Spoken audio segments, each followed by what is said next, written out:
ఒక subscriber comment చేశారు, Gujarati style dhokla recipe చేయమని. చూసేద్దాం వచ్చండి. ఒక బౌల్ తీసుకొని 1.5 టేబుల్ స్పూన్ చక్కెర, 1/2 టేబుల్ స్పూన్ సాల్ట్, కొద్దిగానే వాటర్, 2 టేబుల్ స్పూన్ ఆయిల్ని వేసుకొని చక్కెర సాల్ట్ని కరిగే వరకు బ్లెండ్ చేసుకోవాలి. ఆ తర్వాత దీంట్లోకి ఒక కప్పు శనగపిండిని తీసుకొని కొద్దిగా వేస్తూ ఒకటే డైరెక్షన్లో బాగా మిక్స్ చేసుకోవాలి.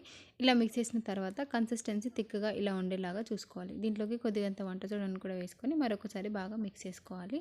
దీంట్లోకి ఒక నిమ్మకాయ రసాన్ని కూడా వేసేసుకొని మరొకసారి బాగా మిక్స్ చేసుకోవాలి. ఇంకో బౌల్ తీసుకొని దానికి నెయ్యిని కానీ ఆయిల్ కానీ రాసి పిండిని రాసుకున్న తర్వాత దీంట్లోకి మనం కలిపి పెట్టుకున్న శనగపిండి వేసి 2 సార్లు ట్యాప్ చేయాలి. ఇంకో ప్యాన్ తీసుకొని ఒక స్టాండ్ని వేసుకొని ఒక గ్లాస్ వాటర్ వేసి మనం కలిపి పెట్టుకున్న ఈ శనగపిండి మిక్చర్ని దీంట్లోకి పెట్టి అరగంట నుంచి 40 నిమిషాల వరకు పెట్టుకోవాలి. చల్లారాక ఈ సైడ్ నుంచి అంచులకి కదిలిస్తే అది ఈజీగా ఇలా ఉల్టా చేస్తే ఊడి వచ్చేస్తుంది. ఇప్పుడు దీన్ని మీకు నచ్చిన షేప్లోకి కట్ చేసుకోవాలి.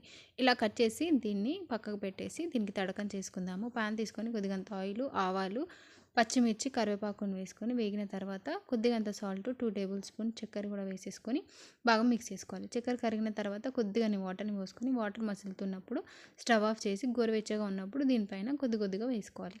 ఒకేసారి వేయకుండా 2 నిమిషాలు ఆపి కొద్దిగా వేసుకోవాలి. అంతే, మన ధోక్లా రెడీ అయిపోయింది. మీరు కూడా ఒకసారి ట్రై చేయండి.